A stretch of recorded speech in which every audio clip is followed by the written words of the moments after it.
അപ്പം നമ്മൾ ഇന്ന് ഇറങ്ങിയത് ജർമ്മനിയിലെ ഒരു ബൊട്ടാണിക്കൽ ഗാർഡനിലോട്ടാണ് കേട്ടോ.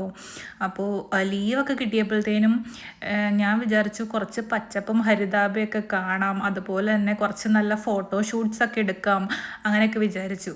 അപ്പോൾ അങ്ങനെ ഇറങ്ങിയൊരു ദിവസത്തെ വീഡിയോ ആണിത്. നമ്മൾ കുറച്ച് വീഡിയോസേ എടുത്തിട്ടുള്ളൂ, പക്ഷേ മാക്സിമം നന്നായിട്ട് തന്നെ എടുക്കാൻ ശ്രമിച്ചിട്ടുണ്ട്.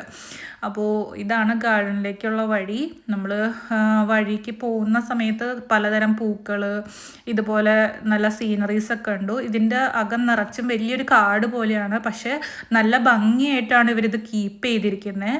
ഇതിൻ്റെ നടുക്കായിട്ട് ചെറിയൊരു നദി പോലെയുണ്ട്, അതായത് അതിൻ്റെ നടുക്കൊരു ബ്രിഡ്ജും നമുക്ക് ഫോട്ടോ എടുക്കണമെങ്കിലും റിലാക്സ് ചെയ്യണമെങ്കിലും എല്ലാം പറ്റിയ ഒരു സ്ഥലമായിട്ടാണ് എനിക്കിത് തോന്നിയത്. കണ്ടപ്പോൾ തന്നെ മനസ്സ് ഭയങ്കരമായിട്ട് കാമായി, അതായത് നമുക്ക് ക്വയറ്റായിട്ടും നമ്മുടെ മെമ്മറീസൊക്കെ നന്നായിട്ട് ഫ്രഷ് ആവുന്ന ഒരു ഫീലാണ് എനിക്ക് കിട്ടിയത്. ആക്ച്വലി നമ്മുടെ മനസ്സ് ഭയങ്കരമായിട്ട് കാമാവും. പിന്നെ പലതരം വെറൈറ്റീസ് ഓഫ് ഫ്ലവേഴ്സാണ് ഞാനിവിടെ എക്സ്പ്ലോർ ചെയ്തത്.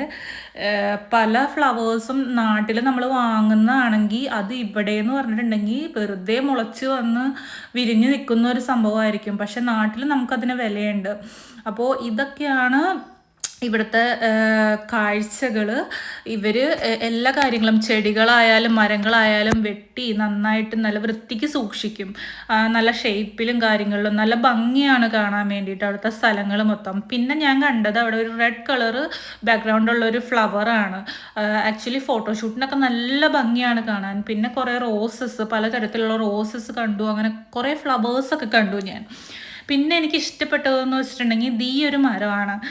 സത്യം പറഞ്ഞാൽ നമ്മൾ ഈ ഗോസ്റ്റ് ഹൗസൊക്കെ പോലെ തോന്നൂലേ പെട്ടെന്ന് ഇത് കാണുമ്പോഴത്തേനും, പക്ഷെ അടുത്ത് ചെന്ന് കാണാൻ നല്ല ഭംഗിയാണ്. പിന്നെ ചെറിയ ചെറിയ അരുവികൾ, അതിൻ്റെ അടുത്ത് തന്നെ നല്ല ബ്യൂട്ടിഫുൾ ആയിട്ടുള്ള ഫ്ലവേഴ്സ്. പിന്നെ നമ്മൾ കുറേ ഫോട്ടോഷൂട്ടൊക്കെ ചെയ്തു. ഈ ദിവസം നല്ല അടിപൊളിയായിരുന്നു. അപ്പോൾ ഇത്രയേ ഉള്ളൂ. ബൈ.